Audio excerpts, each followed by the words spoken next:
Estamos no Conecta. O Conecta é um canal de discussões do processo penal contemporâneo.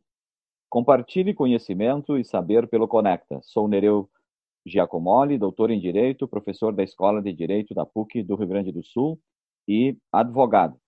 Me acompanha o professor Marcos Ebert, advogado e também professor da PUC do Rio Grande do Sul. Hoje discutiremos o conteúdo da súmula 691 do Supremo Tribunal Federal neste 18º episódio do Conecta. Em suma, a admissibilidade ou não do habeas corpus denominado per saltum.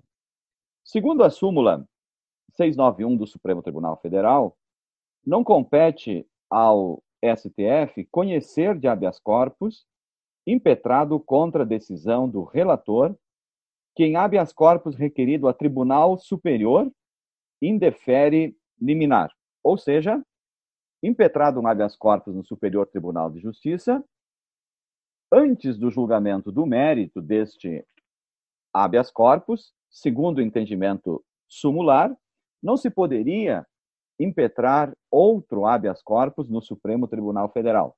Assim, teríamos que aguardar o julgamento do mérito do habeas corpus impetrado no Superior Tribunal de Justiça.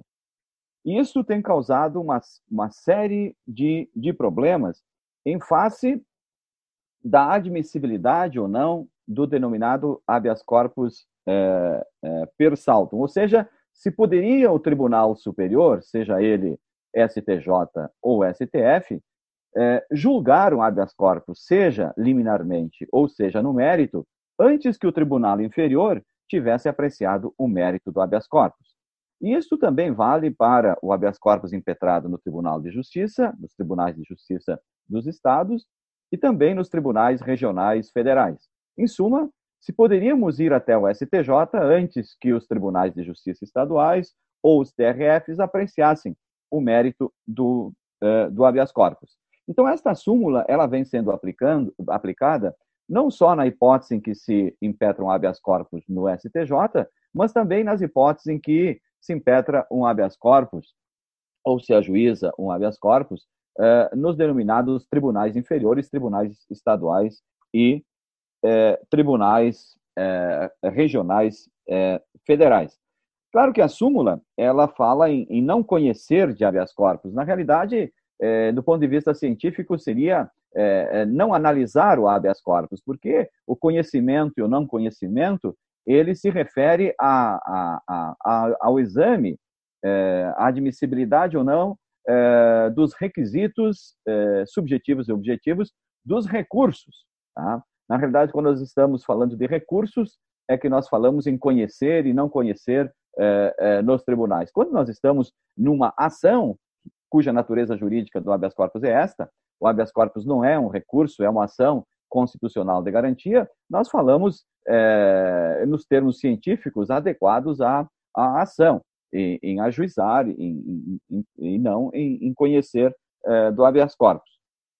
Mas esta é uma questão técnica não tão importante, científica não tão importante, diante da importância que possui o habeas corpus para o processo penal brasileiro. Ou seja, nós temos um sistema recursal não racionalizado. Tá? Não racionalizado. Então, por isso que a advocacia passou a lançar mão de um habeas corpus justamente para suprir essa deficiência que há no sistema recursal brasileiro. Claro que nós temos os denominados remédios jurídicos, que são os recursos, remédios jurídicos, as ações autônomas impugnativas, que são os habeas corpus, o mandado de segurança e a revisão criminal poderia se enquadrar dentro das ações impugnativas, e também as ações autônomas impugnativas e também as medidas de correição, seja ela a correição parcial ou seja ela a reclamação. Claro que na doutrina pende uma controvérsia a respeito da natureza jurídica, tanto da correição parcial quanto da reclamação. Mas, na advocacia se tem questionado a súmula 691 e se tem insistido nos habeas corpus. Tá? O professor Marcos né? Poderia nos contar os mecanismos que nós podemos, a fórmula que nós podemos adotar para superar a súmula 691, tanto nos tribunais estaduais, regionais, quanto no STJ, quanto no próprio STF.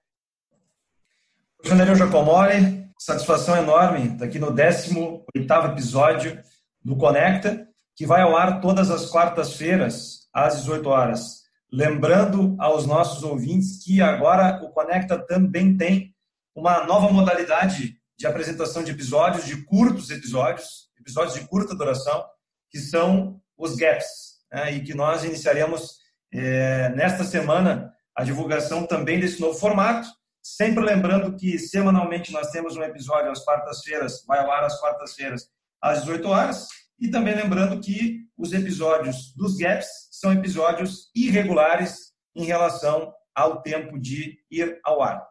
Bom, eu vou colocar uma pimenta aqui em relação a esse tema do habeas corpus, para dizer que, na verdade, nós vamos terminar o episódio demonstrando, e isso os colegas que estão nos escutando, sejam advogados, defensores, juízes, promotores, pesquisadores, professores, estudantes, sabem que, na verdade, é um desafio para a advocacia entender os mecanismos de julgamento e admissibilidade em relação ao habeas corpus. Mas, muito mais do que isso, eu quero dizer que o fomento dessa discussão em relação à admissibilidade do habeas corpus, e principalmente o habeas corpus impetrado em razão de uma liminar indeferida, o habeas corpus impetrado em razão de uma liminar indeferida, seja num tribunal regional federal ou um tribunal estadual, seja eventualmente até mesmo no próprio Superior Tribunal de Justiça em relação ao Supremo Tribunal Federal, ele sofre mais uma pimenta neste ano de 2020, que é o fato de que nós estamos defendendo, e a lei trouxe isso, mas nós estamos defendendo com veemência, como um avanço civilizatório, a questão da revisão periódica das medidas cautelares. E dentre elas, sem dúvida nenhuma, a prisão preventiva. Isso fomenta, professor Nereu Giacomoli, que nós tenhamos um aumento significativo em relação às impetrações nos tribunais superiores. E nós podemos ter uma pequena ideia em relação a essa tramitação, ao número de habeas corpus. Só no Supremo Tribunal Federal, no ano de 2008, nós tivemos 3.736 habeas corpus.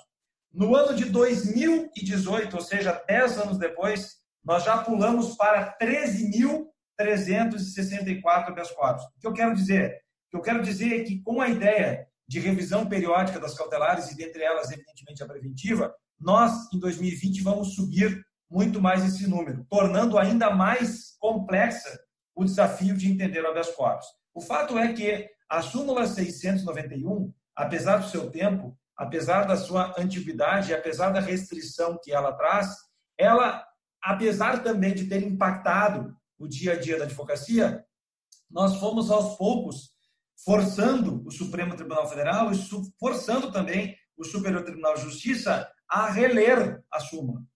Por quê? Porque cada vez mais nós fomos tentando demonstrar que o habeas corpus de uma liminar, de um deferimento liminar, ele não estava, na verdade, ultrapassando o juiz natural.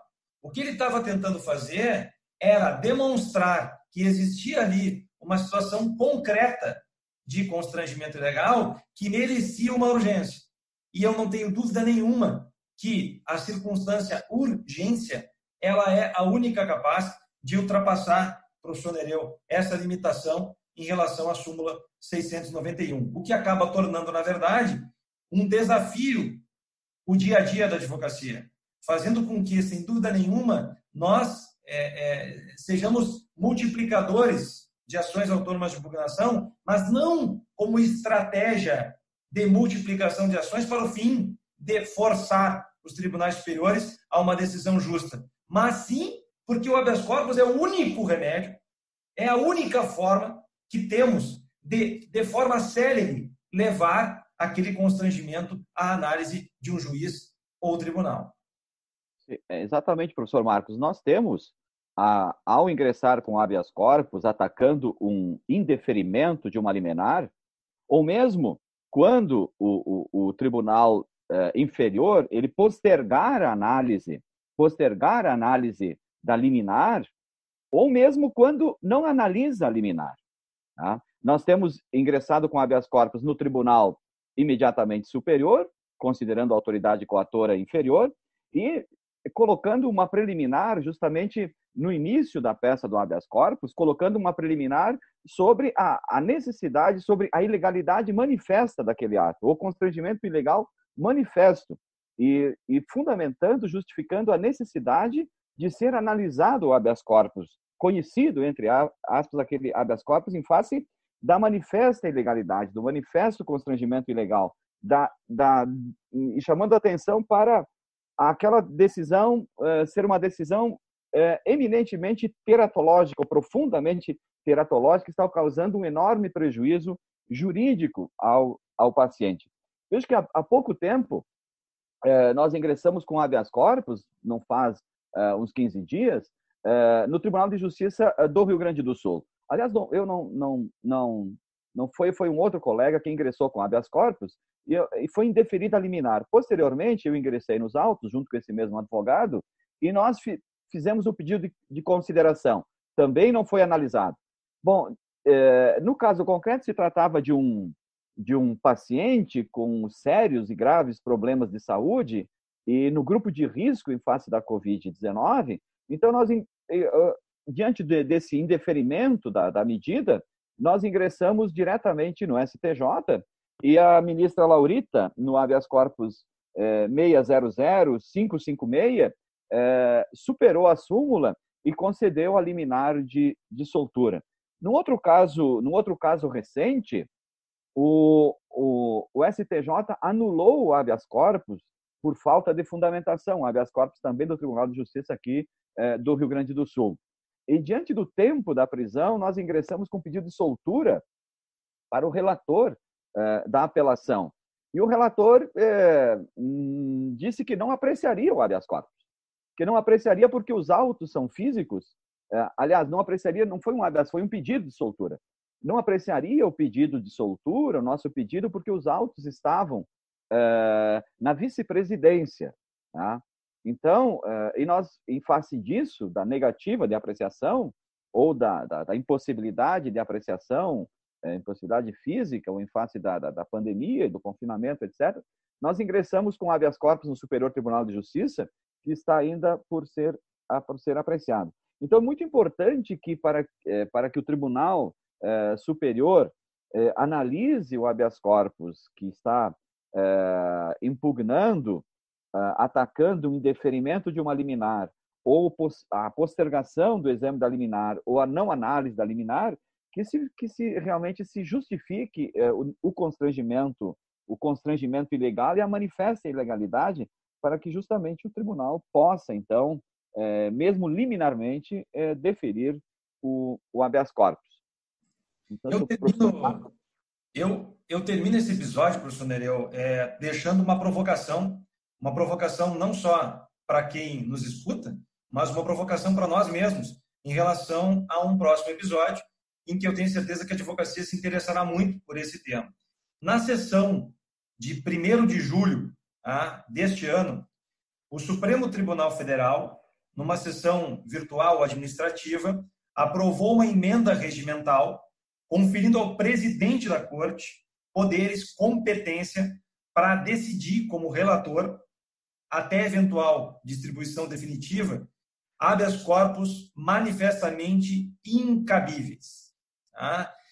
Isso me chama muito a atenção, isso me preocupa demasiadamente, muito embora já seja um procedimento adotado no Superior Tribunal de Justiça, mas me chama muito a atenção e nos provoca a seguir discutindo o tema do habeas corpus, inclusive porque com interesse muito grande do dia a dia forense, do dia a dia da advocacia. Então, professor Nereu, satisfação mais uma vez nós estamos aqui no 18º episódio, me despeço e lembrando que em seguida nós temos o 19º episódio em que seguiremos mais uma rodada de discussão sobre o habeas corpus e advocacia criminal.